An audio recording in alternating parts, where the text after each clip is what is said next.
전 세계를 뒤흔든 충격적인 장면이 미국 조지아에서 흘러나왔습니다. 새벽, 현대차와 LG 배터리 공장에서 일하던 수십 명의 한국인 기술자들이 무장 요원들에게 줄지어 끌려가고 있었습니다. 워싱턴은 단순한 이민법 단속이라 발표했지만 서울의 반응은 달랐습니다. 동맹국의 기술자를 범죄자로 낙인 찍었다. 분노가 순식간에 번져나갔습니다. 그리고 상상도 못한 의혹이 고개를 들기 시작했습니다. 한국이 독자적 핵무장을 준비한다. 이제부터 감히 누구도 예상하지 못했던 동맹의 균열 속 진실을 공개합니다. 무슨 일인지 바로 사연 들어보시죠. 잠깐, 시청 전 구독 버튼 꼭 부탁드려요. 안녕하세요. 저는 에릭 스펜서입니다. 48세이고 미국 랜드연구소에서 국방전략 분석가로 일하고 있어요. 전직 미 육군 정보장교 출신으로 한국에서 5년간 근무한 경험이 있습니다. 한미동맹의 가치를 누구보다 잘 이해하고 있다고 자부하는데 최근 벌어진 일련의 사건들이 제 신념을 흔들어 놓고 있거든요. 조지아주 사바나 인근 산업단지에 검은색 SUV들이 줄지어 도착했습니다. 차량에서 내린 수십 명의 연방요원들은 방탄조끼를 착용하고 무전기로 소통하며 신속하게 현대자동차와 LG에너지솔루션 합작 배터리 공장을 포위했어요. 이민세관단속청, 국토안보부 수사국, 연방수사국까지 동원된 대규모 합동작전이었습니다. 공장 정문에 도착한 요원들은 영장을 제시하며 출입을 통제했어요. 평상시와 다름없이 근무 중이던 직원들은 갑작스러운 상황에 당황했습니다. 24시간 가동되는 배터리 공장 특성상 한국인 기술자들과 현지 직원들이 함께 있었는데 혼란이 가중되었어요. 요원들은 사전에 준비된 명단을 토대로 특정 한국인들을 호명했습니다. 한국어 발음이 서툰 요원들의 목소리가 공장 내부에 울려 퍼졌어요. 호명된 사람들은 영문을 모르는 표정으로 나와야 했고 요원들은 그들에게 플라스틱 수갑을 채우며 이민법 위반 혐의로 조사받을 것이라고 통보했습니다. 구금된 한국인들 대부분은 기술 지도나 장비 점검을 위해 단기 출장을 온 본사 직원들과 협력업체 관계자들이었어요. 일부는 B1 비자로 입국한 상태였고 일부는 ESTA 비자 면제 프로그램을 이용해 들어온 사람들이었습니다. 이들은 모두 정당한 절차를 거쳐 미국에 입국한 상태였거든요. 한 엔지니어가 유창한 영어로 항변했어요. 저는 3주 출장 계획으로 정당한 B1 비자를 받고 입국했습니다. 회사에서 발급한 초청장과 모든 서류를 갖고 있어요. 왜 이런 대우를 받아야 하나요? 하지만 요원들은 조사 과정에서 확인될 것이라며 일방적으로 절차를 진행했습니다. 현장에는 지역 언론사 기자들도 몰려들었습니다. 헬리콥터까지 동원된 취재진들이 상공에서 상황을 촬영했고 곧바로 생중계가 시작되었어요. 수십 명의 한국인들이 손목에 플라스틱 수갑을 찬 채 호송차로 이동하는 모습이 전국에 방송되었습니다. 한편 저는 버지니아주 알링턴에 위치한 집 거실에서 평상시처럼 아침을 맞이하고 있었습니다. 캐롤리는 부엌에서 아침 준비를 하고 있었고 대학생인 아들 맥스는 아직 잠들어 있는 평온한 아침이었어요. 커피를 마시며 CNN 모닝뉴스를 틀고 오늘 일정을 정리하려던 차의 속보 자막이 화면 하단을 가로질렀습니다. 조지아주 현대차 공장에서 대규모 이민법 단속 진행 중. 처음에는 대수롭지 않게 여겼어요. 미국에서는 이민법 단속이 일상적으로 벌어지는 일이니까요. 하지만 곧이어 나온 화면을 보고는 커피잔을 놓을 수밖에 없었습니다. 헬리콥터에서 촬영한 항공 영상에는 공장 주변이 연방요원들의 차량으로 가득했고 수십 명의 사람들이 줄지어 호송차로 이동하고 있었거든요. 화면 속 상황은 일반적인 이민법 단속과는 확연히 달랐어요. 무장한 연방요원들이 대규모로 투입되었고 구금된 사람들의 수도 예상보다 훨씬 많았습니다. 더욱이 이들이 모두 한국인 기술자들이라는 사실이 확인되자 저는 심상치 않음을 직감했어요. CNN 기자가 현장에서 추가 정보를 전달했어요. 현재까지 확인된 바로는 구금된 인원이 60명을 넘어서는 것으로 보입니다. 이들 대부분이 현대차와 LG 합작 배터리 공장의 기술 지도를 위해 출장, 온 한국 본사 직원들과 협력업체 관계자들인 것으로 파악됩니다. 저는 즉시 한국 주요 언론사 웹사이트에 접속했어요. 한국 시간으로는 밤이었지만 몇몇 언론사에서 미국에서 한국인 기술자들, 대규모 구금 관련 속보를 내보내기 시작했습니다. 이미 댓글들이 달리기 시작했는데 한국 네티즌들의 반응이 예상보다 격렬했어요. 이게 동맹국 기술자를 대하는 방식인가? 출장 나간 우리 회사 직원들을 범죄자 취급하다니. 정부는 뭐 하고 있어? 강력하게 항의해야지. 시간이 지날수록 댓글 수는 기하급수적으로 늘어났고 반미 감정을 드러내는 글들이 점점 많아졌어요. 특히 젊은 세대들의 반응이 강렬했습니다. 미국 없는 대한민국을 생각해볼 때라는 댓글이 수백 개의 공감을 받고 있었어요. 휴대폰이 울렸어요. 랜드 연구소 동료인 제임스 로버츠의 전화였습니다. 에릭, 지금 뉴스 보고 있나? 조지아 상황 말이야. 목소리에 긴장감이 묻어 있었습니다.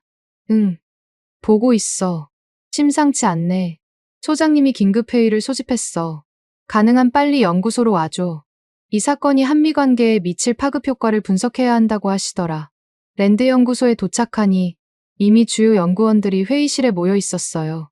대형 스크린에는 조지아 사건 관련 각종 데이터가 실시간으로 업데이트되고 있었고 한국과 미국의 주요 언론 보도도 동시에 모니터링하고 있었습니다.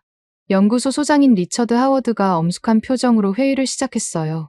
여러분도 아시다시피 조지아에서 발생한 사건이 예상보다 훨씬 큰 파장을 불러일으키고 있습니다. 단순한 이민법 단속으로 보기엔 타겟팅된 대상이나 방식이 이례적이고 한국 측 반응도 매우 격렬해요. 중국 전문가인 데이비드가 먼저 분석을 제시했습니다. 저는 이번 사건이 우발적이라기보다는 의도적인 측면이 있다고 봅니다. 최근 미중 기술 패권 경쟁 속에서 한국의 배터리 기술을 견제하려는 의도가 있을 수 있어요. 하지만 저는 다른 관점에서 접근했어요. 데이비드, 그런 측면도 있겠지만 문제는 이번 사건의 파급 효과야. 한국 내 반미 감정이 급속도로 확산되고 있어. 내가 한국에서 근무했던 경험으로 볼 때 한국인들은 체면과 자존심을 건드리는 일에 매우 민감하게 반응하거든. 실제로 실시간으로 들어오는 한국 여론 분석 결과는 충격적이었어요. 한국의 주요 여론조사기관에서 긴급히 실시한 온라인 조사에 따르면 응답자의 78%가 이번 사건은 부당하다고 답했고 65%가 미국에 대한 신뢰가 떨어졌다고 응답했습니다. 더욱 우려스러운 것은 젊은 세대의 반응이었어요. 20대와 30대 응답자 중 82%가 한국도 독자적인 안보 능력을 갖춰야 한다고 답했는데 이는 한미동맹에 대한 근본적인 의문을 제기하는 것이나 마찬가지였습니다. 한국 전문가인 수잔 박이 우려스러운 분석을 제시했어요. 더 심각한 문제는 이번 사건이 한국 내 핵무장론에 불을 붙일 수 있다는 점입니다. 최근 여론조사에서도 핵무장 찬성 의견이 계속 증가하고 있었는데 이번 일로 더욱 가속화될 가능성이 높아요. 그 말을 들으니 등골이 서늘해졌습니다. 한국의 핵무장은 동북아시아 전체의 균형을 바꿀 수 있는 중대한 사안이거든요. 만약 한국이 정말로 핵무장을 추진한다면 일본도 가만히 있지 않을 것이고 중국의 반발은 더 말할 것도 없을 것입니다. 백악관에서 공식 브리핑이 있었어요. 대변인은 예상대로 사건을 축소하려 했습니다. 이번 조치는 순전히 법 집행 차원에서 이뤄진 것이며 한국과의 동맹 관계와는 전혀 무관합니다. 미국은 앞으로도 한국과의 굳건한 동맹을 유지해 나갈 것입니다. 하지만 한국의 반응은 시간이 지날수록 더욱 격해지고 있었어요. 온라인상에서는 조지아 사건 해시태그가 순식간에 트렌드 1위에 올랐고 주요 포털 사이트에는 반미 감정을 드러내는 댓글들이 폭발적으로 증가하고 있었습니다. 집으로 돌아가는 길에 저는 직감했어요. 이것은 단순한 해프닝이 아니라 한미동맹 70년 역사에서 중요한 전환점이 될 수도 있는 사건이라는 것을 말이에요. 조지아에서 시작된 작은 균열이 과연 어디까지 번져갈지 그 끝이 궁금하면서도 두려웠습니다. 조지아 사건이 발생한 지 이틀이 지나자 워싱턴의 분위기는 완전히 달라졌습니다. 랜드 연구소로 출근하는 길에 라디오에서는 연일 이 사건에 대한 분석이 쏟아지고 있었어요. 특히 한국 내 반응이 예상보다 훨씬 격렬하다는 보도가 계속되고 있었습니다. 연구소에 도착하니 소장실에서 긴급 전화가 왔어요. 에릭, 지금 당장 와보게. 상황이 심각해졌어. 리처드 하워드의 목소리에는 평소와 다른 긴장감이 묻어 있었습니다. 소장실로 들어가니 벽면의 대형 모니터에 한국의 최신 여론조사 결과가 표시되어 있었어요. 수치들이 충격적이었습니다. 미국에 대한 신뢰도가 72%에서 31%로 급락했고 한미동맹의 필요성에 대한 긍정 응답도 68%에서 43%로 떨어졌어요. 보게, 에릭, 이게 단순한 일시적 반감이 아니야. 하워드가 자료를 가리키며 말했어요. 불과 3일 만에 한국인들의 대미 인식이 이렇게 급변한 것은 전례가 없는 일이라네. 더 심각한 것은 연령대별로 보면 젊은 층일수록 반미 감정이 더 강하다는 점이야. 실제로 세부 데이터를 보니 20대의 경우 미국 신뢰도가 19%까지 떨어져 있었어요. 30대도 25%에 불과했습니다. 젊은 세대들이 한국의 미래를 이끌어갈 주역이라는 점을 고려하면 이는 매우 우려스러운 신호였어요. 한국 언론의 보도 톤도 완전히 바뀌었습니다. 보수 성향의 조선일보조차 사설에서 동맹이란 상호 존중을 바탕으로 한다며 일방적 굴욕을 감내하는 것은 동맹이 아니라 종속이라고 비판했어요. 진보 성향의 한겨레는 더욱 강경했습니다. 이제 미국 없는 한국의 길을 진지하게 고민해야 할 때라는 제목의 사설을 실었거든요. 더욱 놀라운 것은 한국의 보수 정치인들까지 비판적 목소리를 내기 시작했다는 점이었어요. 평소 친미 성향으로 알려진 한 국회의원은 동맹국의 기술자들을 범죄자 취급한 것은 용납할 수 없다며 미국이 진정한 동맹의 의미를 되새겨야 한다고 발언했습니다.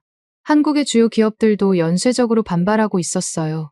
삼성전자 부회장은 언론과의 인터뷰에서 한국 기업들이 미국에서 이런 대우를 받는다면 향후 투자 계획을 재검토할 수밖에 없다고 경고했습니다. LG그룹 회장도 비슷한 입장을 표명했어요. 특히 주목할 만한 것은 한국 내 지식인층의 반응이었습니다. 서울대, 연세대, 고려대 등 주요 대학의 교수들이 공동 성명을 발표했어요. 조지아 사건은 한국의 기술 주권에 대한 명백한 침해라며 우리나라도 독자적인 안보 능력을 갖춰야 한다는 내용이었습니다. 한국과학기술계의 반응은 더욱 격렬했어요. 한국과학기술단체 총연합회는 성명을 통해 우리나라 과학기술자들이 부당한 대우를 받은 것에 대해 강력히 규탄한다며 이제 진정한 기술 독립을 이룩해야 할 때라고 주장했습니다. 온라인에서는 더욱 극단적인 반응들이 나타나고 있었어요. 한국의 주요 포털 사이트와 커뮤니티에서는 미군 철수, 핵무장, 자주국방이라는 키워드가 실시간 검색어 상위를 차지하고 있었습니다. 젊은 네티즌들의 댓글을 보면 분노가 그대로 드러나 있었어요. 이제 알았다. 미국이 우리를 진정한 파트너로 본 적이 없다는 것을. 우리 기술이 세계 최고 수준이니까 견제하는 거다. 이제 우리도 핵무기 만들어서 당당해지자. 하워드가 또 다른 자료를 보여줬어요. 에릭, 이것 봐. 한국 내 핵무장 지지율이 급상승했어. 화면에는 충격적인 수치가 나와 있었습니다. 조지아 사건 이전에는 52%였던 핵무장 찬성률이 72%로 뛰어올랐어요. 특히 주목할 점은 핵무장 찬성 이유가 변했다는 거야. 하워드가 세부 분석 자료를 가리켰어요. 이전에는 북한 위협 대응이 주된 이유였는데 이제는 미국으로부터의 독립이 가장 많이 언급되고 있어. 실제로 한국 네티즌들의 반응을 보면 이런 변화가 뚜렷했어요. 북한보다 더 큰 위협은 미국일지도 모른다.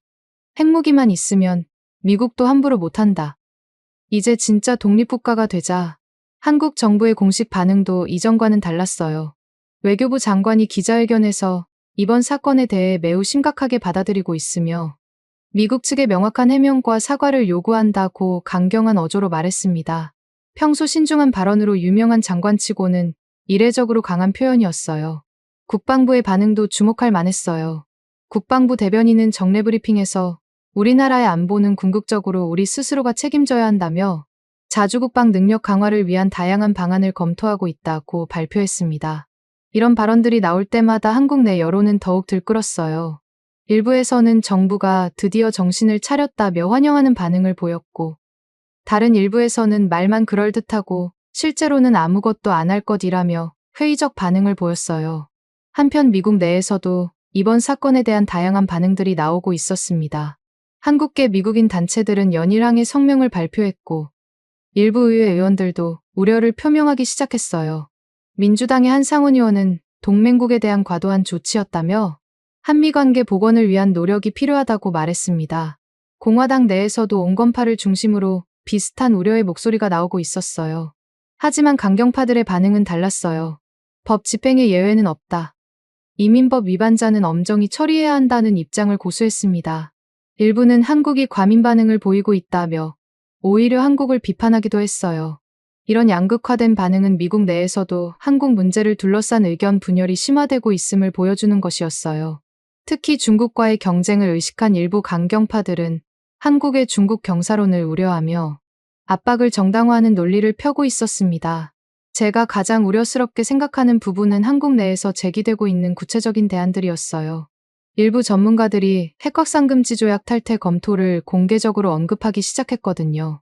한 국제정치학자는 방송 인터뷰에서 북한도 핵무기 때문에 미국과 대등하게 협상하고 있다며 한국도 이제 그런 카드를 진지하게 고려해야 할 때라고 주장했습니다. 이런 발언들이 나올 때마다 온라인에서는 뜨거운 반응이 이어졌어요. 더욱 심각한 것은 한국 내부에서 미군 철수론까지 대두되기 시작했다는 점이었어요. 일부 시민단체는 주한미군의 존재 의미를 재검토해야 한다며 진정한 자주 독립을 위해서는 외국군 철수가 필요하다고 주장하기 시작했습니다. 이런 주장들이 아직은 소수 의견이었지만 조지아 사건 이후 급속도로 확산되고 있는 모습이었어요. 특히 젊은 세대들 사이에서는 왜 우리나라에 외국군이 있어야 하나라는 의문이 점점 커지고 있었습니다. 한국 군부 내에서도 미묘한 변화가 감지되고 있었어요. 일부 현역 및 예비역 장성들이 언론을 통해 자주국방의 필요성을 강조하는 발언들을 내놓기 시작했습니다. 이는 매우 이례적인 일이었어요. 한 예비역 장군은 우리 군도 이제 미군 의존에서 벗어나 독자적 능력을 갖춰야 한다며 특히 미사일 방어 체계와 공격 능력을 독자적으로 확보하는 것이 시급하다고 말했습니다. 이런 발언들은 한국 내에서 큰 반향을 일으켰어요. 일부에서는 군까지 나서서 자주국방을 얘기하니 정말 심각한 상황이라는 반응을 보였고 다른 일부에서는 드디어 군이 정신을 차렸다며 환영하는 분위기였습니다. 오후에 들어와서는 더욱 충격적인 소식이 들려왔어요. 한국의 여야 정치인들이 초당적으로 조지아 사건 대응 특별위원회를 구성하기로 했다는 것이었습니다. 이는 한국 정치 사상 매우 드문 일이었어요. 특별위원회는 여당과 야당이 공동으로 참여하며 조지아 사건의 진상규명과 재발 방지 대책 마련을 목적으로 한다고 발표했습니다. 더 중요한 것은 위원회의 또 다른 목적이 한국의 자주적 안보 능력 강화 방안 검토라는 점이었어요. 이는 한국 정치권 전체가 이번 사건을 계기로 대미 관계를 근본적으로 재검토하려 한다는 신호로 읽혔습니다. 여야가 합의한다는 것 자체가 한국 내 여론이 얼마나 강력한지를 보여주는 것이었어요. 특별위원회 구성 소식이 전해지자 한국 온라인에서는 환영하는 반응이 쏟아졌어요. 드디어 정치권이 정신 차렸네.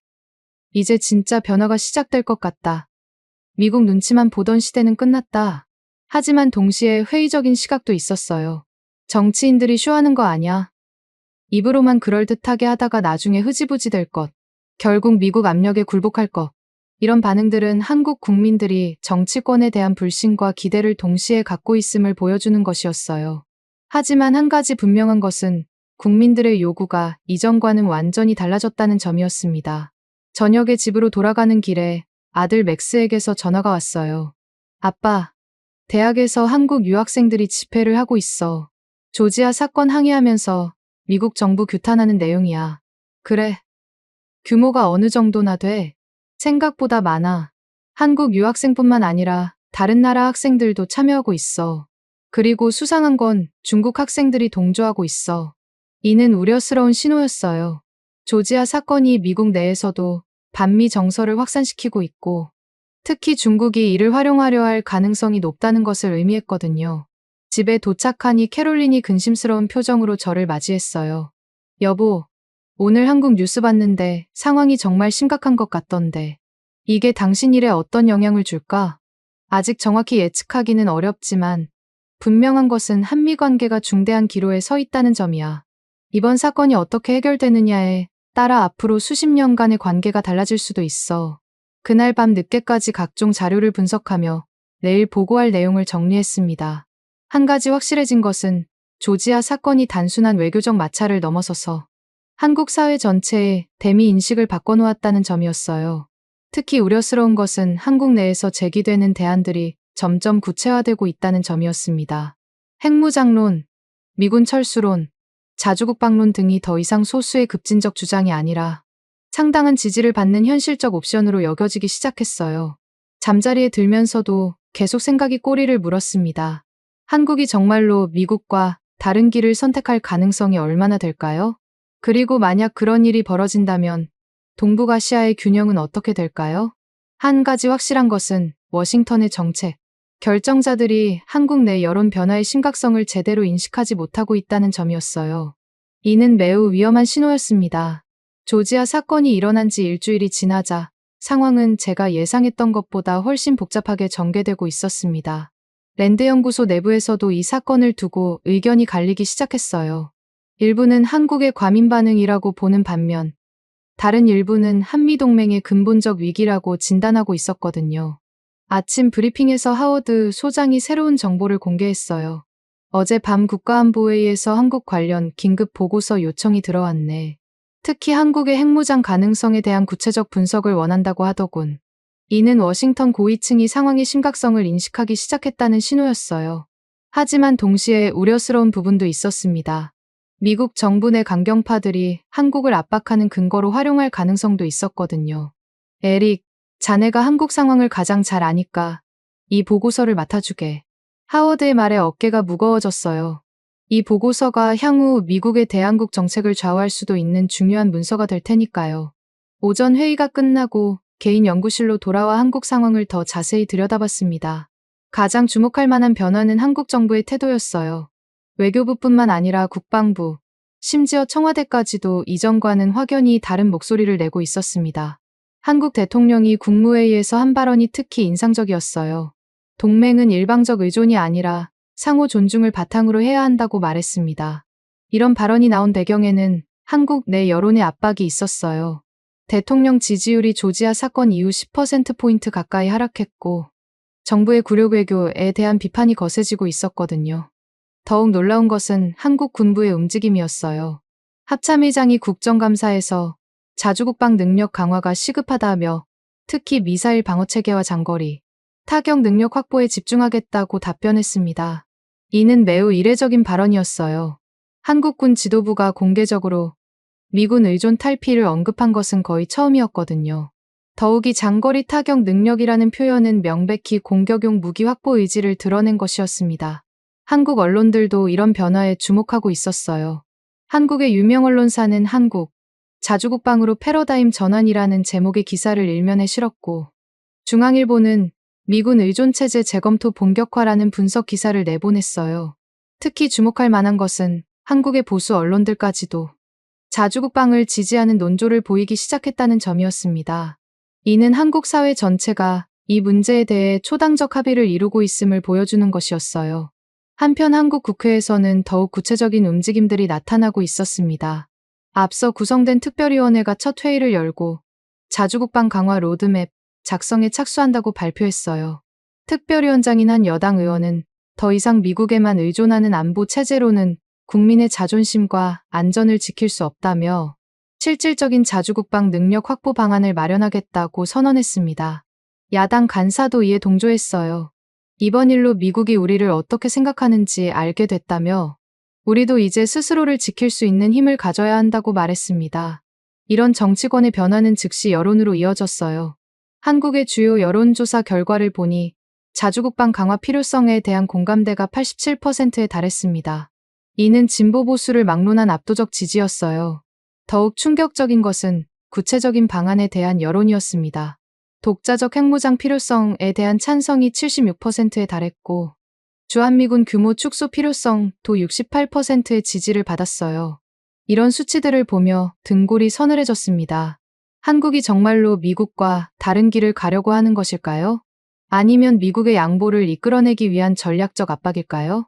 오후에 국가정보원 출신인 김 박사와 비공식 면담을 가졌습니다.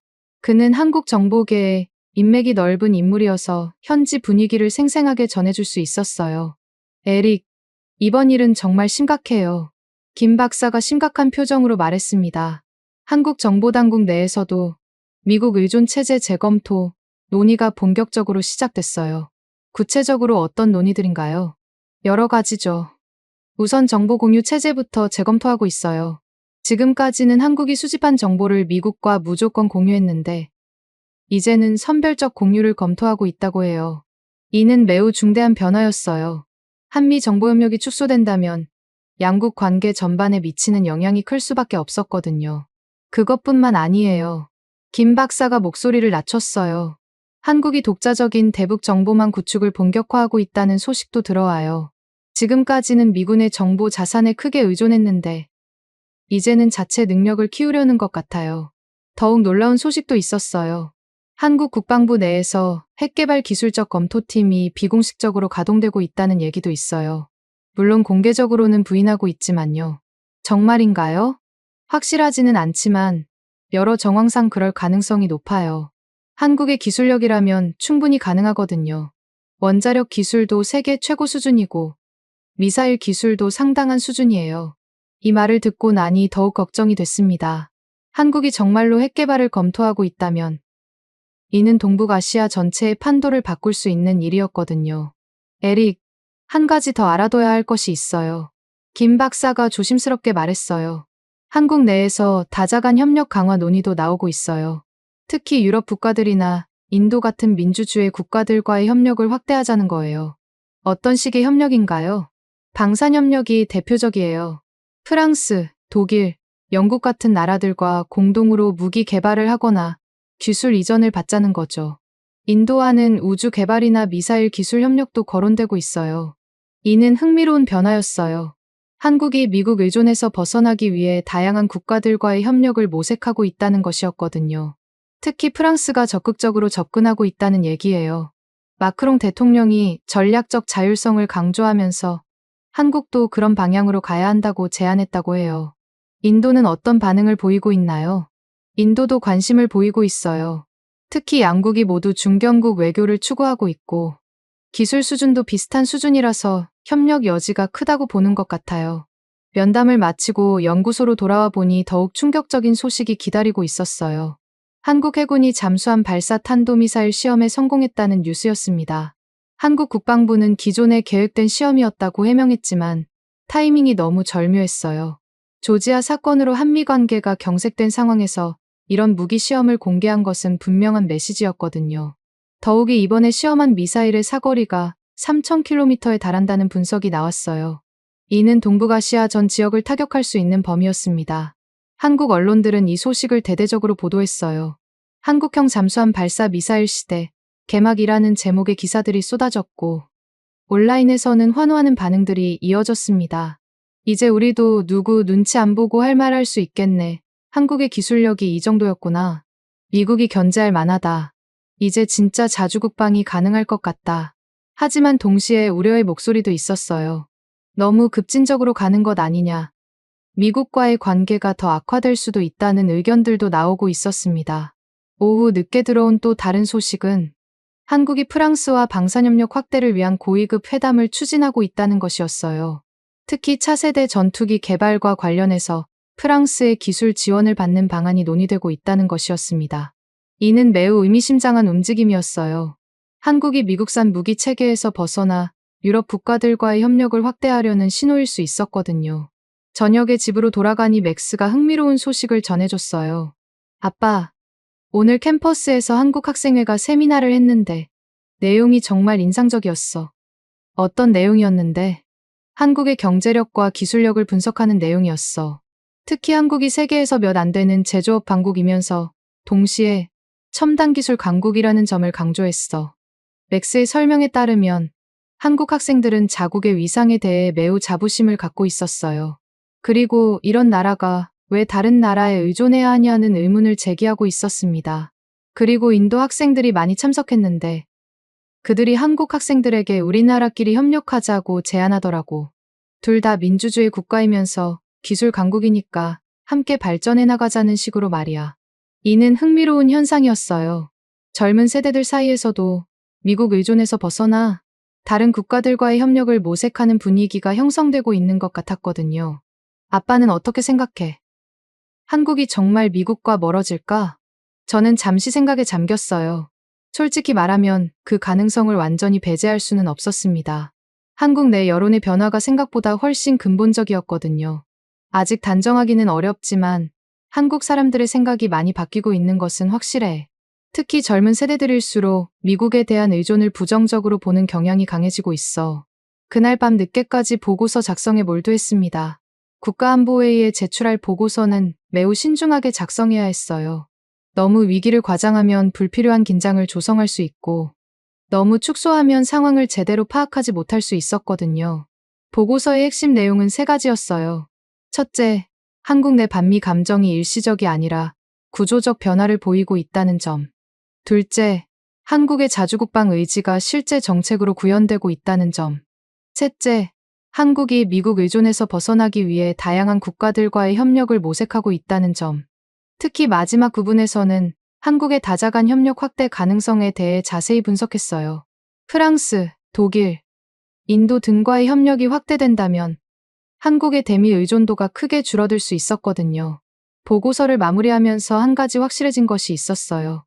조지아 사건은 단순한 외교적 마찰을 넘어서서 한미동맹 70년 역사상 가장 큰 위기를 만들어내고 있다는 것이었습니다. 그리고 이 위기가 어떻게 해결되느냐에 따라 동북아시아 전체의 미래가 달라질 수도 있다는 생각이 들었어요. 과연 미국은 이 상황을 어떻게 수습할까요? 그리고 한국은 정말로 독자적인 길을 선택할까요? 이 모든 질문들에 대한 답을 찾기 위해서는 앞으로의 상황 전개를 지켜봐야 할 것 같았어요. 하지만 한 가지는 분명했습니다. 동맹의 그림자가 점점 짙어지고 있다는 것 말이에요.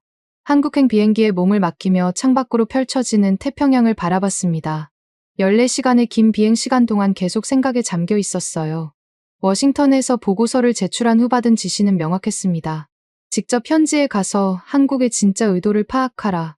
국가안보회의에서 제 보고서를 검토한 결과 고위층은 한국 상황이 생각보다 심각하다는 것을 인식하기 시작했어요. 특히 핵무장 여론의 급속한 확산과 자주국방 정책의 구체화가 워싱턴을 긴장시키고 있었습니다. 인천공항에 도착하니 공항 분위기부터 달랐어요. 면세점과 카페 곳곳에 자랑스러운 대한민국이라는 문구가 붙어 있었고 한국의 기술력을 자랑하는 광고들이 눈에 띄게 많았습니다. 5년 전 근무했을 때와는 확연히 다른 분위기였어요. 택시 기사와의 대화가 인상적이었습니다. 어디서 오셨어요? 라고 물어보길래 미국에서 왔다고 답하자 기사님의 반응이 예전과 달랐어요. 아, 그래요? 요즘 미국이 우리나라를 많이 견제하고 있다던데요. 어떤 면에서 그렇게 생각하세요? 조지아에서 우리 기술자들 잡아간 것 보세요. 우리 기술이 너무 좋아지니까 질투하는 거 아니에요? 우리나라도 이제 당당하게 할 말은 해야죠. 이런 반응이 일반 시민들 사이에서도 광범위하게 퍼져 있다는 것을 실감할 수 있었어요. 택시 라디오에서 나오는 토크쇼에서도 비슷한 내용이 계속 나왔습니다. 우리나라 기술력이 이제 세계 최고 수준인데 왜 계속 눈치를 봐야 하나요? 이번 기회에 진짜 독립국가다운 모습을 보여야죠. 핵무기도 우리 기술로 충분히 만들 수 있는데 왜 안 만드는 거예요? 호텔에 도착해서 짐을 풀고 나서 첫 번째 일정을 시작했어요. 5년 전 함께 근무했던 한국군 정보장교 출신인 박 대령과의 만남이었습니다. 강남의 한 조용한 카페에서 만났는데 그의 첫 마디부터 상황의 심각성을 알 수 있었어요. 에릭, 정말 오랜만이네. 그런데 지금 한국 상황이 어떤지 알고 와서 다행이야. 솔직히 말하면 우리 내부에서도 미국에 대한 시각이 많이 바뀌었어. 구체적으로 어떻게 바뀌었는가? 일단 군 내부에서 자주국방에 대한 논의가 공개적으로 이뤄지고 있어. 예전에는 상상도 못할 일이었지. 특히 젊은 장교들일수록 왜 우리가 계속 미군에 의존해야 하느냐는 의문을 제기하고 있어. 박 대령의 설명에 따르면 한국군 내부의 분위기가 급격히 변하고 있었어요. 특히 조지아 사건 이후 동맹국도 이런 식으로 대우하는 미국에 대한 불신이 확산되고 있다는 것이었습니다. 그리고 실제로 독자적 능력 확보를 위한 구체적인 움직임들이 시작됐어. 정보 수집 능력부터 시작해서 미사일 방어, 심지어는 박 대령이 말을 멈췄어요. 심지어는 뭔가? 아직 공개할 수는 없지만 내가 생각하는 그런 연구들도 진행되고 있어. 물론 평화적 목적이라고 하지만 이 말의 의미를 이해하는 데 오래 걸리지 않았어요. 한국이 정말로 핵개발 관련 연구를 진행하고 있다는 것이었습니다. 박 대령, 그게 정말인가? 에릭, 우리가 몇 년 동안 함께 일했잖아. 내가 거짓말할 이유가 있겠어. 조지아 사건이 우리에게 얼마나 큰 충격이었는지 너도 알아야 해. 카페를 나와서 걸으면서도 계속 대화가 이어졌어요. 박 대령은 한국 사회 전체의 분위기 변화에 대해서도 설명해줬습니다. 지금 한국에서는 기술 주권이라는 말이 유행어가 됐어. 우리 기술이 세계 최고 수준인데 왜 다른 나라 눈치를 봐야 하느냐는 거지. 특히 젊은 세대들은 아예 미국과 대등한 관계를 원하고 있어. 그런 분위기가 실제 정책에도 반영되고 있나? 당연하지. 국방부에서는 이미 2030 자주국방 로드맵을 작성하고 있어. 2030년까지 미군 의존도를 현재의 절반 수준으로 줄이겠다는 계획이야. 이는 매우 구체적이고 현실적인 계획이었어요. 단순한 구호나 여론몰이가 아니라 실제 정책으로 추진되고 있다는 의미였거든요. 저녁에는 외교부 출신인 김 차관과 만났습니다. 그는 한미관계 전문가로 워싱턴 근무 경험도 있는 인물이었어요. 만남 장소는 종로의 한 전통 한식당이었는데 분위기 자체가 진중했습니다. 에릭 박사, 오랜만입니다. 요즘 워싱턴 분위기는 어떤가요? 솔직히 말하면 혼란스럽다는 표현이 맞을 것 같습니다. 한국 상황을 어떻게 해석해야 할지 확신을 못하고 있어요. 김 차관이 쓴웃음을 지었어요. 그럴 만하죠. 우리도 이렇게 될 줄은 몰랐으니까요. 조지아 사건이 이렇게 큰 파장을 일으킬 줄은. 하지만 결과적으로는 한국의 진짜 속마음이 드러난 것 아닌가요? 맞습니다. 사실 우리 국민들은 오래전부터 답답함을 느끼고 있었어요. 경제력도 세계 10위권이고 기술력도 최고 수준인데 여전히 다른 나라에 의존해야 한다는 것에 대해서 말이죠.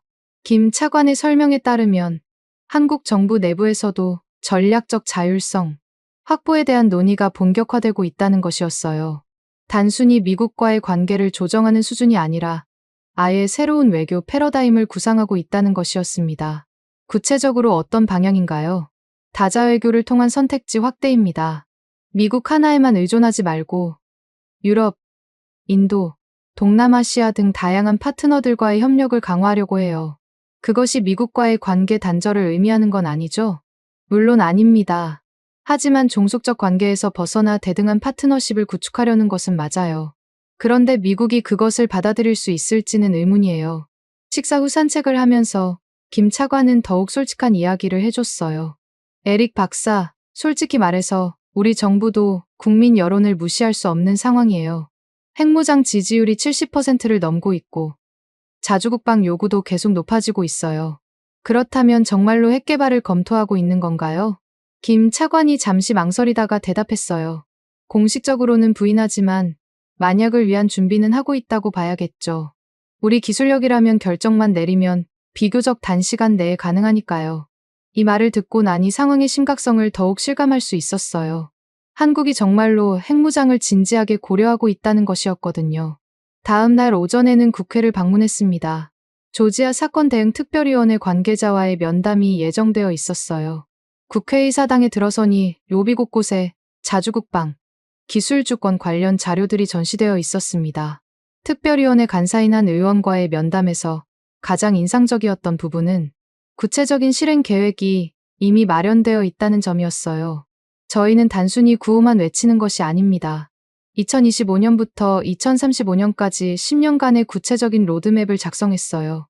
어떤 내용인가요? 먼저 방산산업의 완전 자립화입니다. 2030년까지 주요 무기 체계를 모두 국산화하는 것이 목표예요. 그 다음은 우주 개발 능력 확보. 마지막으로. 의원이 잠시 멈췄어요. 마지막으로요? 평화적 핵 이용 기술의 완성입니다. 물론 핵무기 개발이 아니라 에너지 용도라고 하지만 기술적으로는 같은 것이죠. 국회를 나와서 시내를 돌아다니며 일반 시민들의 반응도 살펴봤어요. 지하철을 타보니 승객들의 대화에서 자주 나오는 단어들이 있었습니다. 자주국방, 핵무장, 기술 독립 같은 말들이었어요. 한 대학생 그룹의 대화가 특히 인상적이었어요. 우리나라 기술이 이렇게 좋은데 왜 계속 남의 나라 눈치를 봐야 해? 북한도 핵무기 있으니까 미국이 함부로 못하잖아. 우리도 이제 당당하게 살아야지. 이런 대화들을 들으며 한국 사회 전체의 인식이 정말로 바뀌었다는 것을 실감할 수 있었어요. 특히 젊은 세대들의 변화가 두드러졌습니다. 오후에는 한 대학교를 방문해서 국제정치학과 교수와 만났어요. 그 교수는 한국의 외교정책 변화에 대해 학술적 관점에서 분석해줬습니다. 조지아 사건은 단순한 계기였을 뿐이에요. 한국 사회에는 이미 미국 의존 탈피 욕구가 누적되어 있었거든요. 이번 일이 그것을 폭발시킨 거죠. 그렇다면 이런 변화가 지속될 것으로 보시나요?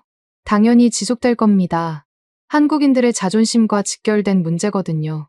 특히 젊은 세대들은 아예 다른 세계관을 가지고 있어요. 미국을 동경의 대상으로 보지 않아요. 교수의 설명에 따르면 한국의 젊은 세대들은 미국을 협력 파트너로는 보지만 의존해야 할 대상으로는 보지 않는다는 것이었어요. 이는 기성세대와는 완전히 다른 인식이었습니다. 그리고 이런 변화는 정치적으로도 반영되고 있어요. 내년 총선에서는 자주국방이 핵심 이슈가 될 것 같아요. 어느 정당이든 이 문제에서 소극적인 모습을 보이면 표를 잃을 겁니다. 저녁에는 한 기업 연구소를 방문했습니다. 그곳에서 만난 연구원들의 이야기가 매우 흥미로웠어요. 특히 방산 관련 연구를 하는 한 박사의 말이 인상적이었습니다. 저희는 이미 대부분의 무기 체계를 독자 개발할 수 있는 기술을 보유하고 있어요. 문제는 정치적 결정이었는데 이번 일로 그 장벽이 낮아진 것 같아요. 어떤 분야에서 가장 큰 진전이 있을 것 같나요? 미사일 기술과 방어 체계요. 우리 기술력이라면 세계 최고 수준의 시스템을 만들 수 있어요. 그리고 연구원이 조심스럽게 말했어요. 그리고요? 다른 분야들도 기술적으로는 충분히 가능해요. 결정만 내려지면 말이에요. 이 말의 의미를 이해하는데 오래 걸리지 않았어요. 한국의 기술 수준이라면 핵무기 개발도 충분히 가능하다는 것이었습니다. 연구소를 나와서 서울 시내를 걸으며 하루를 정리해봤어요. 한 가지 확실해진 것은 한국의 변화가 단순한 감정적 반발이 아니라는 점이었습니다. 매우 체계적이고 구체적인 계획을 바탕으로 진행되고 있었어요.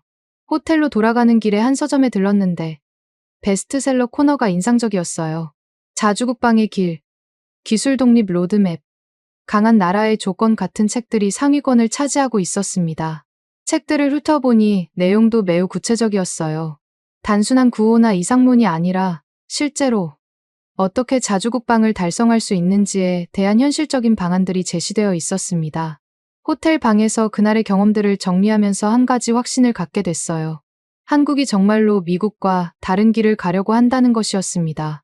그리고 그것이 단순한 위협이나 압박 수단이 아니라 진지한 국가 전략으로 추진되고 있다는 것도 알 수 있었어요.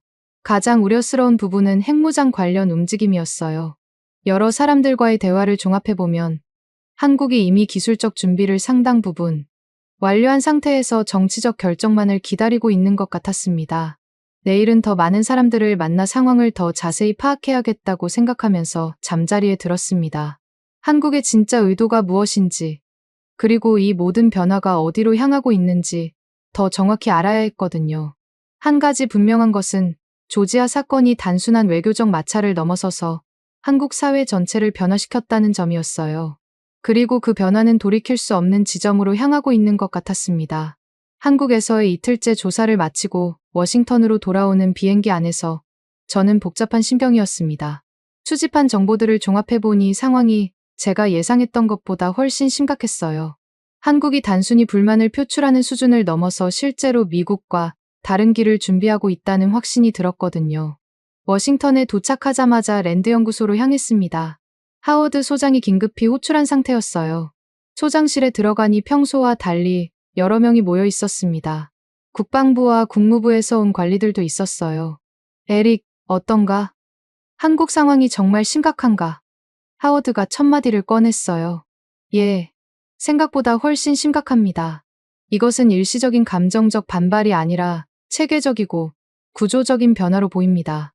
국방부에서 온 관리가 끼어들었어요. 구체적으로 어떤 점에서 그렇게 판단하는가? 저는 한국에서 수집한 정보들을 정리해서 보고하기 시작했어요. 첫째, 한국 정부와 군부가 이미 구체적인 자주국방 로드맵을 작성하고 있습니다.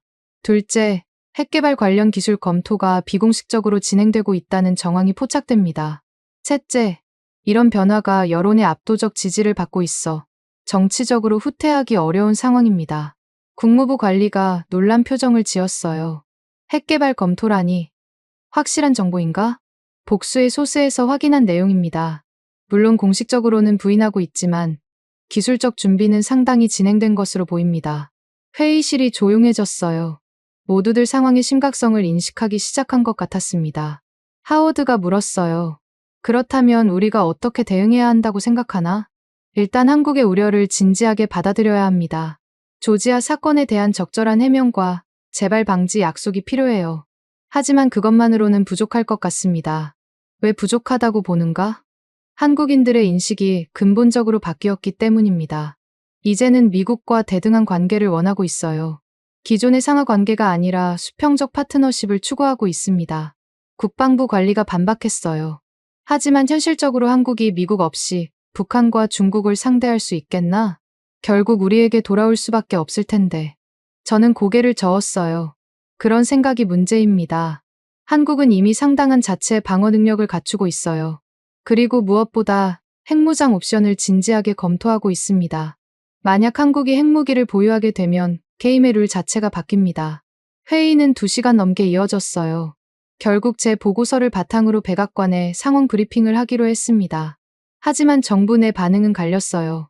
온건파들은 한국과의 대화를 통해 관계 개선을 모색해야 한다는 입장이었고, 강경파들은 오히려 한국에 대한 압박을 강화해야 한다고 주장했어요. 다음 날 아침 백악관 국가안보회의에 참석했습니다. 회의실에는 고위급 인사들이 모여 있었어요. 국무장관, 국방장관, CIA 국장 등 주요 정책 결정자들이 참석한 가운데 한국 상황에 대한 집중 논의가 이뤄졌습니다. 국가안보보좌관이 회의를 시작했어요. 에릭 박사가 한국에서 수집해온 정보를 바탕으로 상황을 점검해 보겠습니다. 저는 준비해간 자료를 토대로 브리핑을 시작했어요. 한국의 변화는 3가지 차원에서 이해해야 합니다.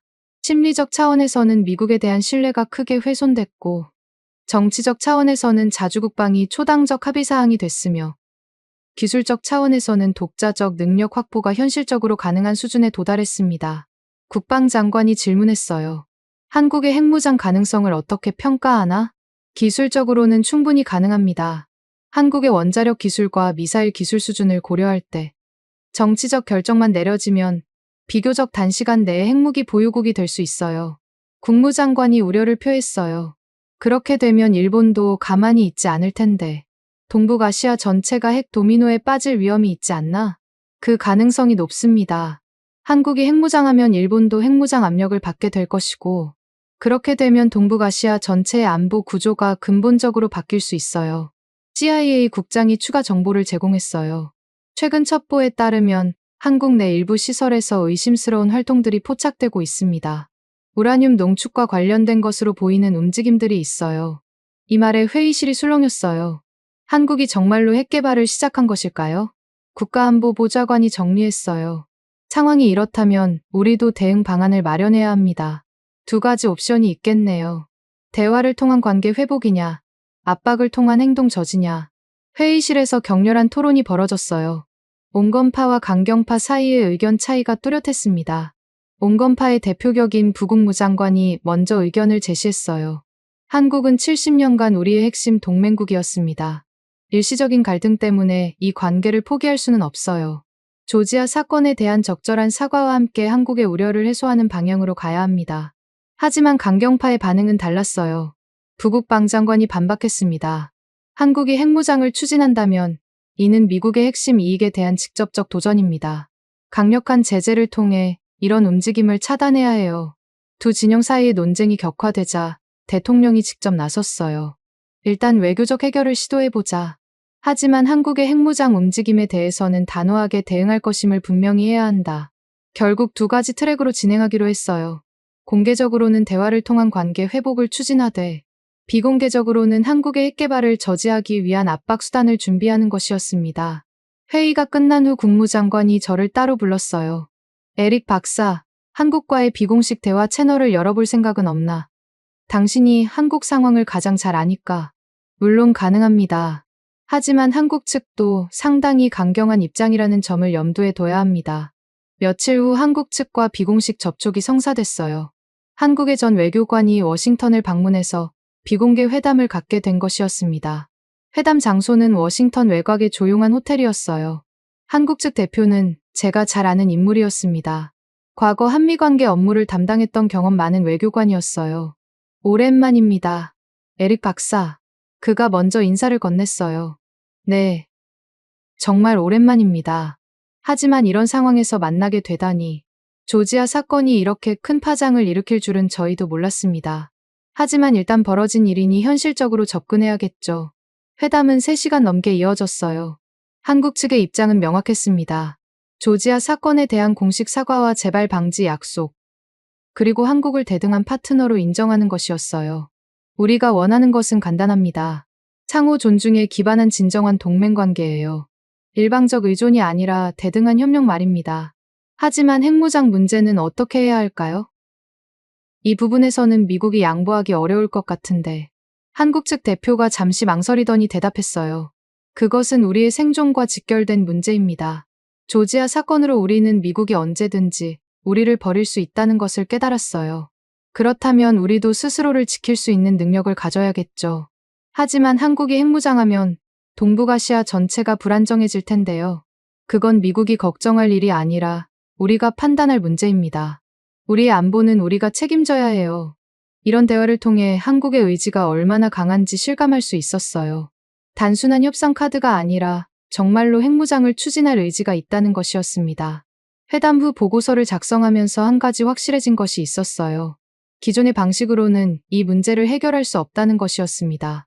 한국의 요구를 어느 정도 수용하지 않으면 정말로 핵무장으로 나아갈 가능성이 높았어요.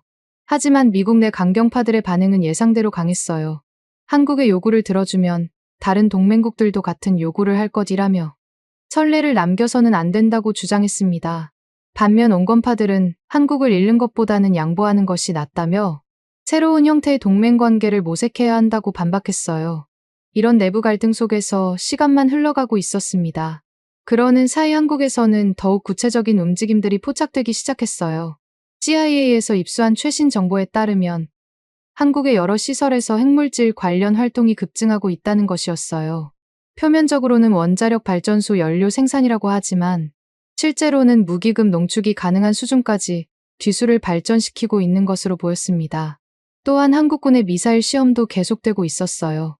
사거리가 점점 늘어나고 있고 정확도도 향상되고 있다는 분석이 나왔습니다.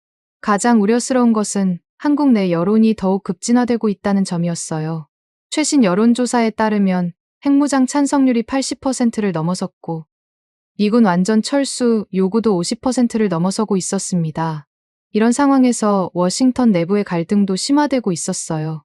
강경파들은 한국에 대한 경제 제재를 고려해야 한다고 주장했고 온건파들은 그렇게 하면 한국을 완전히 잃게 될 것이라고 반대했습니다.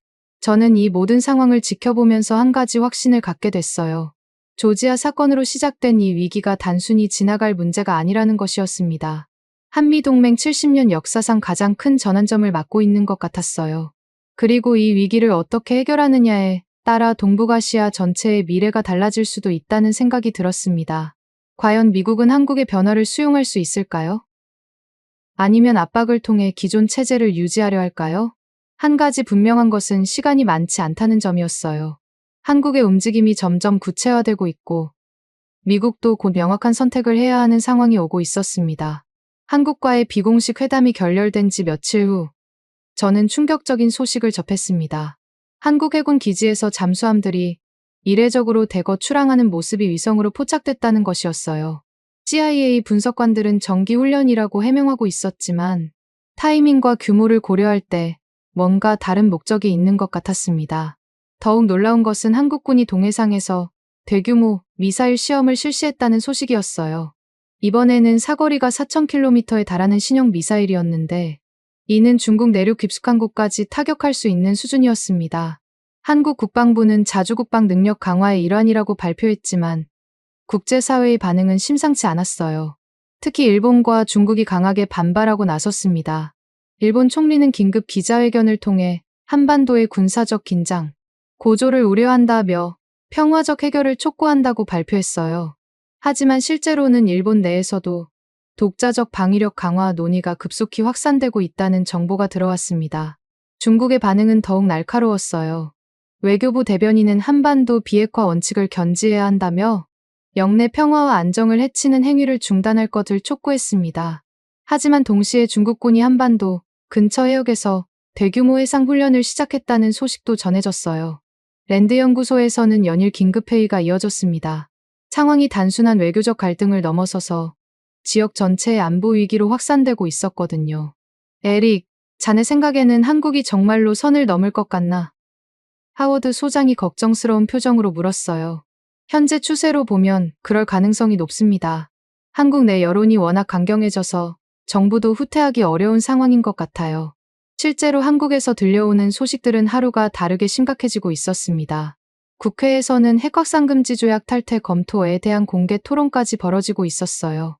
한 야당 의원은 NPT는 핵보유국들의 기득권을 보호하기 위한 불평등 조약이라며 우리나라도 이제 탈퇴를 진지하게 고려해야 한다고 주장했습니다. 여당에서도 이에 반대하지 않는 분위기였어요. 더욱 충격적인 것은 한국의 주요 대학들에서 핵물리학과에 대한 관심이 급증하고 있다는 소식이었어요. 젊은 세대들이 국가를 위해 핵기술을 연구하겠다며 관련 학과로 몰려들고 있다는 것이었습니다. 한 대학 교수는 언론과의 인터뷰에서 학생들의 애국심이 이런 식으로 표출되고 있다며 이는 매우 자연스러운 현상이라고 평가했어요. 이런 분위기는 전국의 대학으로 빠르게 확산되고 있었습니다. 한국 기업들의 움직임도 주목할 만했어요. 방산 관련 기업들의 주가가 연일 상한가를 기록하고 있었고 핵 관련 기술을 보유한 회사들에 대한 투자도 급증하고 있었습니다. 한 재벌 그룹 회장은 자주 국방을 위해서라면 모든 역량을 집중하겠다며 국가가 필요로 한다면 어떤 기술이든 개발할 준비가 되어 있다고 공언했어요. 이런 분위기 속에서 한국 정부의 공식 입장도 점점 강경해지고 있었습니다. 대통령은 국무회의에서 우리나라의 안보는 우리가 지켜야 한다며 필요하다면 모든 수단을 동원할 것이라고 선언했어요. 외교부 장관도 기자회견에서 한국은 더 이상 다른 나라의 허락을 받아가며 살 나라가 아니다라며 우리의 생존권은 우리가 지키겠다고 강조했습니다. 이런 발언들이 나올 때마다 한국 내 여론은 더욱 들끓었어요. 온라인에서는 드디어 정부가 정신을 차렸다. 이제 진짜 독립국가가 되는 것 같다는 반응들이 쏟아졌습니다. 한편 미국 내에서도 한국 문제를 두고 격렬한 논쟁이 벌어지고 있었어요. 의회에서는 한국에 대한 강력한 제재를 요구하는 목소리와 대화를 통한 해결을 주장하는 목소리가 팽팽히 맞서고 있었습니다. 공화당의 한 상원의원은 한국의 핵무장을 절대 용인할 수 없다며 모든 수단을 동원해서라도 저지해야 한다고 주장했어요. 반면 민주당의 일부 의원들은 70년 동맹국을 적으로 돌릴 수는 없다며 신중한 접근을 촉구했습니다. 언론의 반응도 갈렸어요. 보수 성향 매체들은 한국의 배신이라며 강경 대응을 요구했고 진보 성향 매체들은 미국의 잘못된 정책이 초래한 결과라며 반성을 촉구했습니다. 이런 분위기 속에서 백악관은 극도로 신중한 모습을 보이고 있었어요. 대통령은 공개석상에서 한국 문제에 대한 언급을 피하고 있었고 고위 관리들도 상황을 예의주시하고 있다는 원론적인 답변만 반복했습니다. 하지만 비공개적으로는 매우 구체적인 대응 방안들이 검토되고 있었어요. 저도 여러 차례 관련 회의에 참석했는데 논의되는 옵션들이 상당히 극단적이었습니다. 한 고위 관리는 한국의 핵시설에 대한 선제 공격까지 언급했어요. 물론 다른 참석자들이 그렇게 하면 동맹국을 적으로 만드는 것이라며 강하게 반대했지만 그런 옵션이 거론된다는 것 자체가 상황의 심각성을 보여주는 것이었습니다. 더 현실적인 옵션으로는 경제 제재와 외교적 고립이 검토되고 있었어요. 한국의 주요 은행들에 대한 달러 거래 제한, 첨단 기술 수출 금지, 국제기구에서의 고립 등이 구체적으로 논의되고 있었습니다. 하지만 이런 제재들이 과연 효과가 있을지는 의문이었어요. 한국 경제가 이미 상당한 자립도를 갖추고 있었고 다른 국가들과의 협력을 통해 제재를 우회할 수 있는 여지도 많았거든요. 특히 유럽 국가들과 인도 등이 한국에 우호적인 입장을 보이고 있어서 미국의 제재가 국제적 고립으로 이어지지 않을 가능성이 높았어요. 그런 가운데 결정적인 사건이 벌어졌습니다. 한국에서 비공식 핵실험이 실시되었다는 정보가 포착된 것이었어요. 정확한 위치나 규모는 확인되지 않았지만 한반도 근처 해역에서 이상한 지진파가 감지되었고 이것이 핵실험으로 인한 것일 가능성이 제기되었습니다. 한국 정부는 즉시 부인 성명을 발표했어요.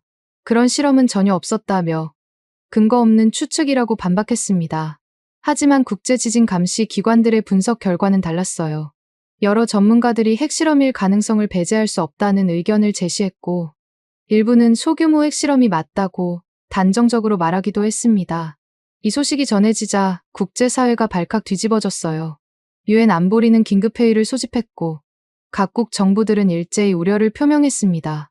일본은 매우 심각한 도발이라며 독자 제재를 검토한다고 발표했어요. 중국도 한반도 비핵화 원칙에 대한 명백한 도전이라며 강력히 반발했습니다. 하지만 한국 내 반응은 정반대였어요. 핵실험 소식이 사실인지 여부와 관계없이 많은 한국인들이 드디어 우리도 핵보유국이 되었다며 환호했습니다. 온라인에서는 축하 메시지들이 쏟아졌어요. 이제 누구도 우리를 무시할 수 없다. 진짜 선진국이 되었다. 미국과 대등한 관계가 가능해졌다는 반응들이 대부분이었습니다. 거리에서도 자발적인 축하 모임들이 열렸어요. 태극기를 들고 모인 시민들이 핵보유국 대한민국을 외치며 행진하는 모습이 곳곳에서 목격되었습니다. 정부는 여전히 핵실험 사실을 부인하고 있었지만 이를 저지하려는 노력은 보이지 않았어요. 오히려 국민들의 자긍심 표출이라며 간접적으로 용인하는 듯한 모습을 보였습니다. 이런 상황에서 저는 깊은 고민에 빠졌습니다. 한국이 정말로 선을 넘어버린 것일까요? 아니면 여전히 협상을 위한 압박수단으로 활용하고 있는 것일까요?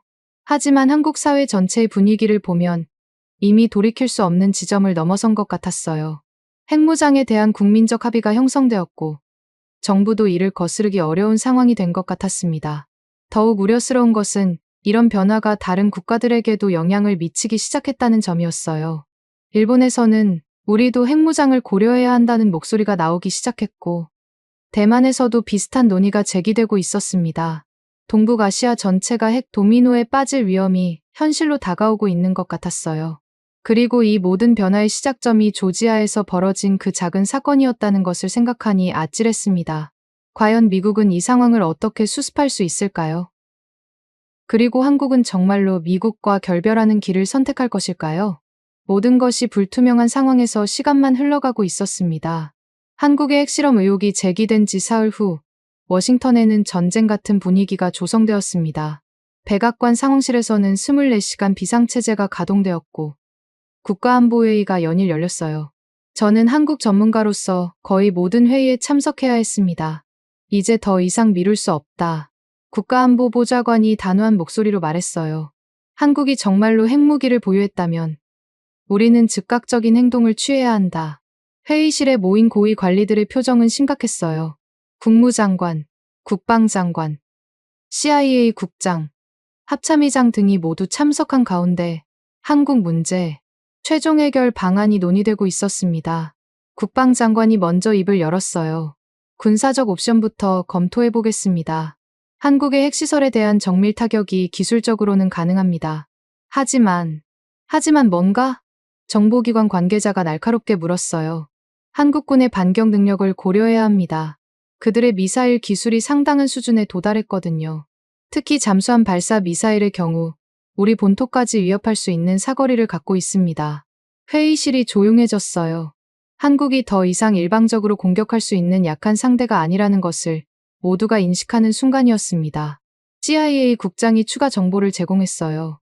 최신 첩보에 따르면 한국이 이미 10기 이상의 핵탄두를 보유하고 있을 가능성이 있습니다. 그리고 이 중 상당수가 이동식 발사대에 배치되어 있어서 선제 공격으로 완전히 제거하기는 어려울 것 같습니다. 국무장관이 우려를 표명했어요. 군사적 해결책은 너무 위험합니다. 한국과 전쟁을 벌인다면 동북아시아 전체가 불바다가 될 수 있어요. 그렇다면 외교적 해결책은 무엇인가? 정보기관 관계자가 물었어요. 아직 완전히 늦지는 않았다고 봅니다. 제가 발언했어요. 한국의 진짜 목적은 미국과의 대등한 관계 구축입니다. 적절한 양보와 조건 제시를 통해 협상 테이블로 끌어낼 수 있을 것 같습니다. 하지만 국가안보보좌관의 반응은 차갑기만 했어요. 에릭 박사, 한국이 이미 핵무기를 보유한 상황에서 어떤 협상이 가능하다고 생각하나? 이는 명백한 NPT 위반이고 국제질서에 대한 도전이다. 하지만 이미 벌어진 일이라면 현실적으로 접근해야 합니다.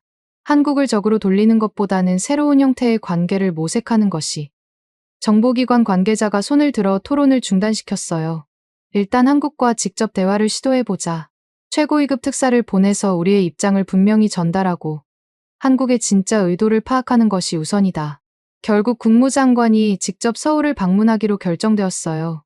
공개적으로는 한미동맹 강화 방안 논의라고 발표했지만 실제로는 한국에 대한 마지막 경고를 전달하러 가는 것이었습니다. 그런데 며칠 후 더욱 충격적인 소식이 들려왔어요. 한국과 미국의 비공식 회담이 예정보다 앞서 개최된다는 것이었습니다. 한국 측에서 먼저 제안해온 것이었어요. 회담 장소는 서울도 워싱턴도 아닌 제3국인 스위스 제네바였습니다. 양측 모두 극도로 비밀을 유지한 채 최고위급 인사들이 참석하기로 했어요. 저도 미국 측 대표단의 일원으로 제네바행 비행기에 올랐습니다. 기내 분위기는 무겁기만 했어요. 모든 참석자들이 이번 회담이 한미동맹의 운명을 좌우할 수도 있다는 것을 알고 있었거든요. 제네바에 도착해서 호텔에 투숙한 후 첫 번째 비공식 만남이 있었습니다. 한국 측 수석대표와 간단한 인사를 나누는 자리였는데 그의 첫 마디가 인상적이었어요. 에릭 박사, 오랜만입니다. 하지만 이런 상황에서 만나게 되어 안타깝네요. 네, 저도 마찬가지입니다. 하지만 아직 늦지 않았다고 생각합니다. 그럴까요? 이미 많은 것이 바뀌었는데 이틀에 걸쳐 진행된 회담은 예상보다 훨씬 치열했어요.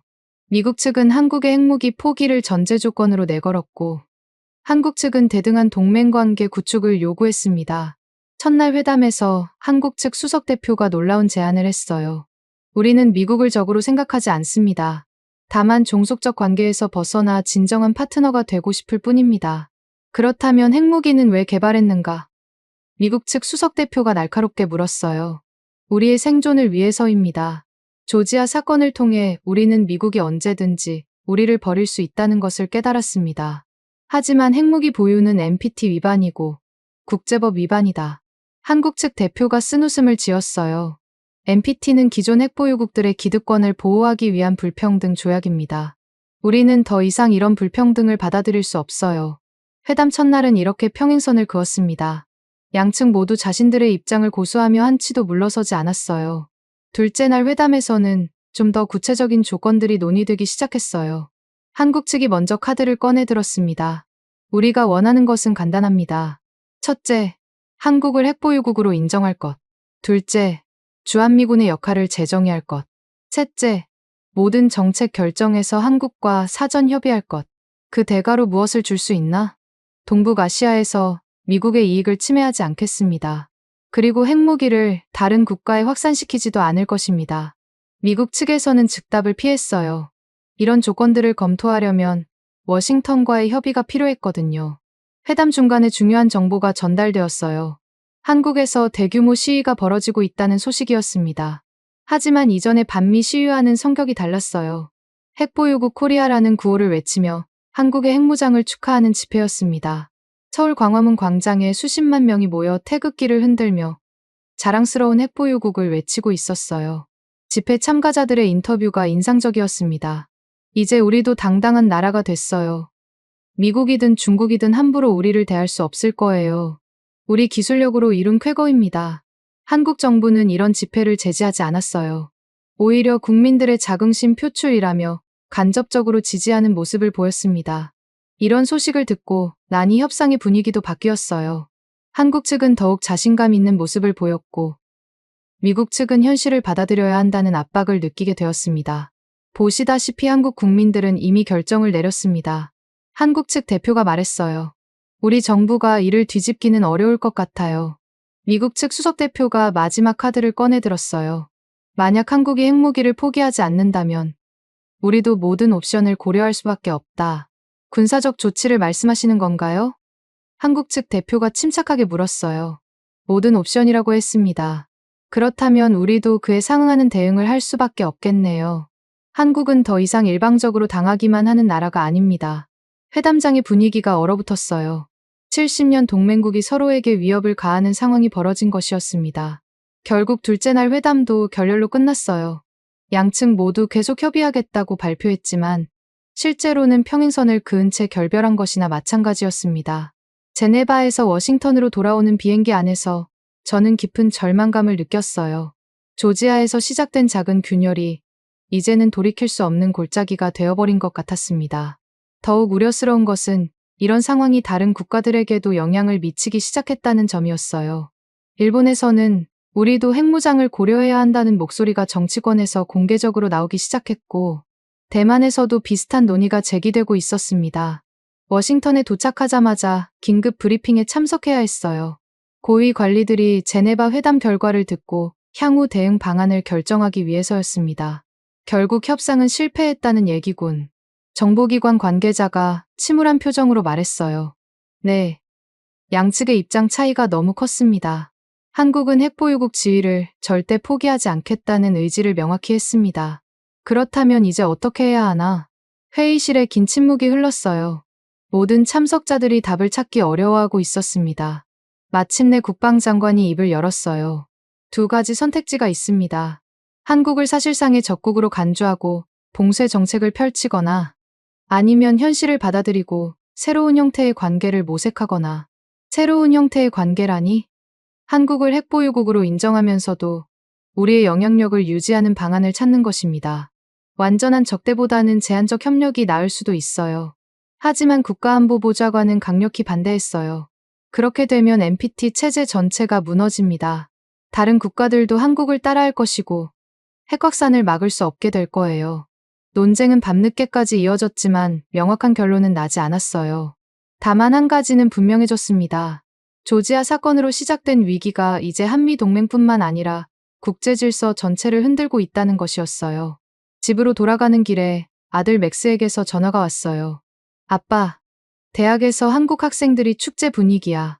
자기네 나라가 핵보유국이 되었다면서 너무 기뻐하고 있어. 그래? 다른 학생들 반응은 어때? 복합적이야. 일부는 한국을 지지하고 일부는 우려하고 있어. 하지만 한국 학생들의 자신감은 정말 대단해. 이제 미국과 대등하다고 생각하는 것 같아. 이 말을 들으니 상황의 심각성이 더욱 와닿았어요. 이미 젊은 세대들 사이에서는 한국이 미국과 동등한 국가라는 인식이 확산되고 있는 것 같았습니다. 과연 우리는 이 위기를 어떻게 넘어갈 수 있을까요? 그리고 한미동맹은 앞으로 어떤 모습으로 변화하게 될까요? 모든 것이 불확실한 상황에서 시간만 흘러가고 있었습니다. 제네바 회담이 결렬된 지 일주일 후, 저는 개인적으로 중대한 결심을 하게 되었습니다.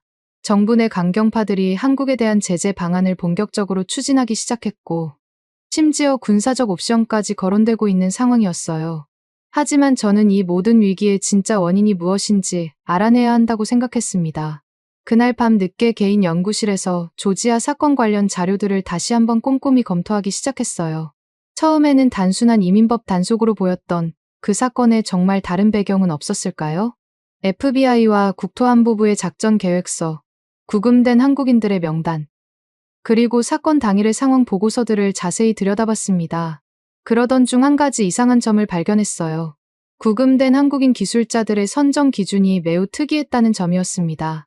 단순한 이민법 위반을 단속한다면 무작위로 구금했을 텐데, 실제로는 특정 기업의 핵심 인력들만 골라서 구금한 흔적이 보였거든요. 더 깊이 파헤쳐 보니 더욱 충격적인 사실을 발견했어요.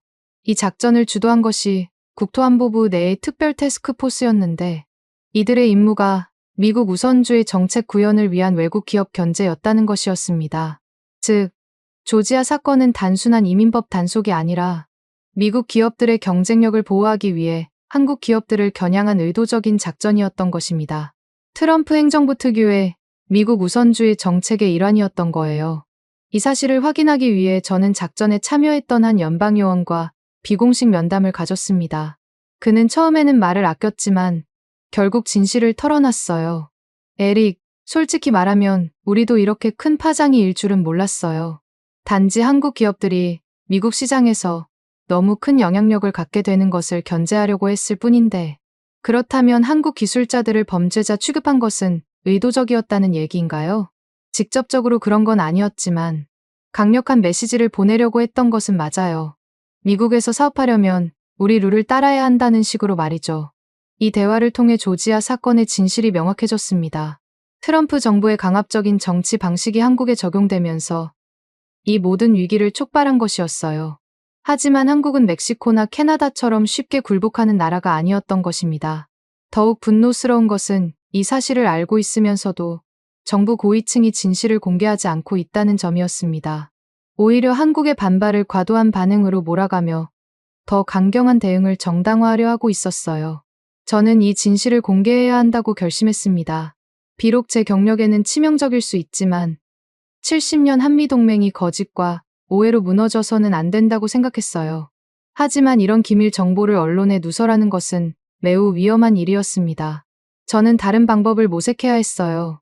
우선 랜드연구소 내부에서부터 시작하기로 했습니다. 동료 연구원들과 비공식 회의를 갖고 조지아 사건의 진실에 대해 논의했어요. 처음에는 모두들 믿기 어려워했지만 제가 제시한 증거들을 보고 나서는 심각성을 인식하기 시작했습니다. 에릭, 이게 정말이라면 우리가 지금까지 분석해온 것들이 모두 틀렸다는 얘기네요. 동료 연구원 중 한 명이 말했어요. 그렇습니다. 우리는 한국의 과민 반응이라고 생각했지만 실제로는 정당한 분노였던 거예요. 며칠 후 우리는 조지아 사건에 대한 재분석 보고서를 작성하기로 했습니다. 공식적인 기밀 누설은 아니지만 공개된 정보들을 바탕으로 사건의 이면을 분석하는 것이었어요. 보고서 작성 과정에서 더 많은 정황 증거들이 드러났습니다. 작전의 타이밍, 표적의 선정, 그리고 사후, 처리 방식 등이 모두 의도적인 압박 작전의 특징을 보이고 있었어요. 보고서가 완성되자 랜드연구소는 이를 정부 고위층에 제출했습니다. 동시에 학술 저널과 정책 연구기관들에도 배포했어요. 언론 누설은 아니지만 학술적 분석이라는 형태로 진실이 공개되기 시작한 것이었습니다. 이 보고서가 워싱턴의 정책 서클에 알려지자 파장이 일기 시작했어요. 특히 의회 일부 의원들이 관심을 보이며 추가 조사를 요구하기 시작했습니다. 한 민주당 상원의원이 국토안보위원회에서 이 문제를 제기했어요. 조지아 사건이 정말 단순한 이민법 단속이었는지 의구심이 든다며 정부의 명확한 해명이 필요하다고 주장했습니다. 공화당 측에서는 이런 의혹 제기를 정치적 공격으로 간주하며 반발했지만 증거들이 하나씩 공개되자 입장이 어려워지기 시작했어요. 한편 한국에서는 이런 움직임들을 예의주시하고 있었습니다. 한국 정부는 공식적으로는 언급을 피했지만 비공식적으로는 진실 규명을 환영한다는 입장이었어요. 한국 언론들도 미국의 학술 보고서를 인용하며 조지아 사건 재조명 기사들을 쏟아냈습니다. 역시 우리 예상이 맞았다. 미국의 의도적 압박이었다는 반응들이 나왔어요. 하지만 이미 한국 내 분위기는 많이 바뀌어 있었습니다. 진실 여부와 상관없이 한국인들은 이미 자주적인 길을 선택했다는 인식이 강했어요. 이제 진실이 밝혀졌다고 해서 예전으로 돌아갈 수는 없다. 우리는 이미 성장했고 독립적으로 갈 수 있는 능력을 키웠다. 미국식 압박 정치는 더 이상 통하지 않는다. 이런 반응들은 조지아 사건의 진실 규명만으로는 한미 관계를 완전히 회복하기 어렵다는 것을 보여주는 것이었어요. 미국 내에서도 변화가 일어나기 시작했습니다. 의회에서 조지아 사건에 대한 공식 조사가 시작되었고 관련 부처들이 증언에 나서야 하는 상황이 되었어요. 국토안보부 장관은 의회 청문회에서 모든 조치는 합법적 절차에 따라 이루어졌다고 해명했지만 의원들의 추궁은 계속되었습니다. 장관님, 왜 하필 한국 기업의 핵심 인력들만 골라서 구금했나요? 작전의 진짜 목적이 무엇이었는지 명확히 해주시기 바랍니다. 이것이 동맹국을 대하는 적절한 방식이었다고 생각하십니까? 청문회가 진행될수록 조지아 사건의 의도적 성격이 드러나기 시작했어요. 하지만 정부는 여전히 합법적 법 집행이라는 입장을 고수했습니다. 저는 이런 상황을 지켜보며 복잡한 심경이었어요.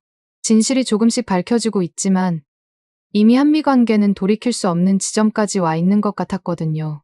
특히 한국의 변화가 인상적이었어요. 조지아 사건을 계기로 한국은 정말로 독립적인 국가로 거듭나고 있었습니다. 자주국방 정책은 계속 추진되고 있었고 핵무장 능력에 대한 과시도 멈추지 않았어요. 한국 해군 기지에서는 여전히 잠수함들이 활발히 활동하고 있었고 미사일 시험도 계속되고 있었습니다. 한국 정부는 이에 대해 방어적 목적이라고 해명했지만 메시지는 분명했어요. 며칠 후 의회 조사 결과가 부분적으로 공개되었어요. 조지아 사건에서 일부 부적절한 절차가 있었음을 인정한다는 내용이었습니다. 완전한 진실은 아니지만 적어도 정부의 잘못을 부분적으로나마 인정한 것이었어요. 하지만 한국의 반응은 미지근했어요. 너무 늦었다. 이미 우리는 다른 길을 가고 있다는 반응이 대부분이었습니다.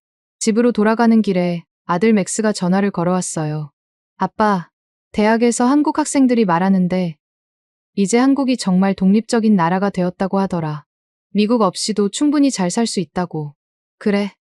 그들이 어떤 표정으로 말하던? 자신감에 찬 표정이었어. 예전처럼 미국을 우러러보는 게 아니라 이제는 대등한 파트너로 보는 것 같아. 그날 밤 캐롤린과 함께 뉴스를 보며 이야기를 나눴어요.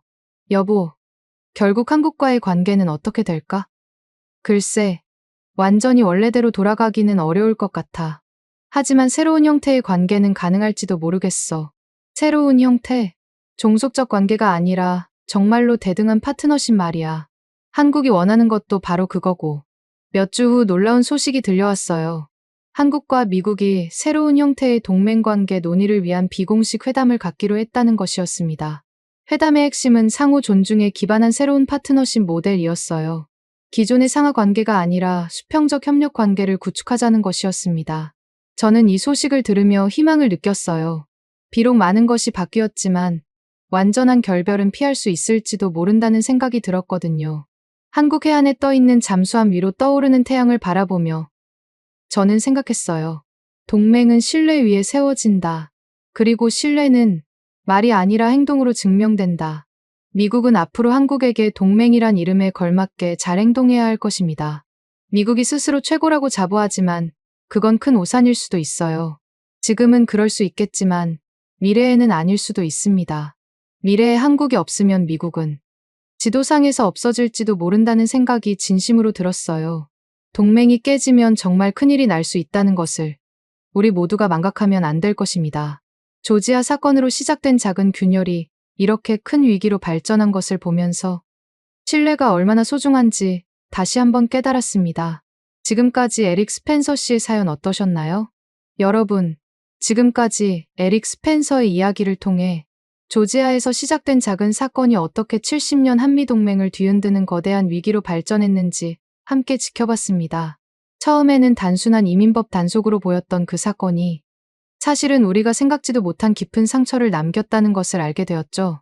한국의 유능한 기술자들이 범죄자 취급을 받으며 수갑을 차고 끌려가는 그 장면은 단순히 법적 절차가 아니라 한 민족의 자존심을 짓밟는 일이었습니다.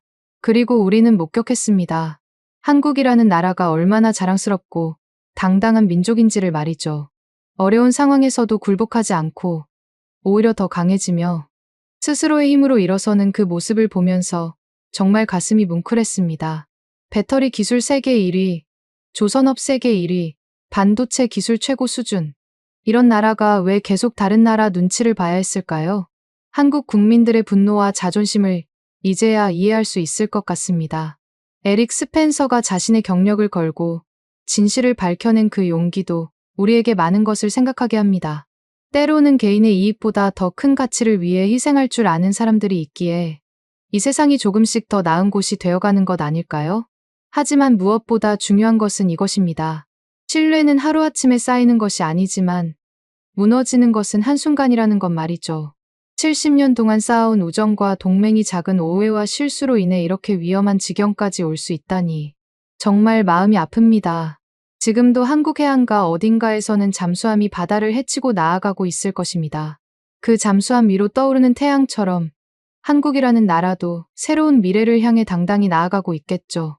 미국과 한국, 두 나라 모두 소중합니다. 서로 없으면 안 되는 관계입니다. 앞으로는 정말로 서로를 존중하고 대등한 파트너로 인정하며 진심 어린 마음으로 손을 맞잡았으면 좋겠습니다. 동맹은 신뢰 위에 세워집니다. 그리고 그 신뢰는 말이 아니라 행동으로 증명되는 것이니까요. 여러분도 오늘 이 이야기를 들으시면서 많은 생각이 드셨을 것 같습니다. 우리 모두가 서로를 이해하고 존중하는 마음을 갖는다면 분명히 더 아름다운 세상을 만들어갈 수 있을 거라고 믿습니다. 지금까지 긴 시간 함께 해주셔서 정말 고맙습니다. 여러분 모두 건강하시고 오늘도 따뜻한 하루 보내시길 바랍니다. 여러분들의 생각을 댓글로 남겨주세요. 여러분의 관심이 더 좋은 콘텐츠를 만드는 원동력이 됩니다. 감동을 향한 여정, 감동여행이었습니다. 감사합니다.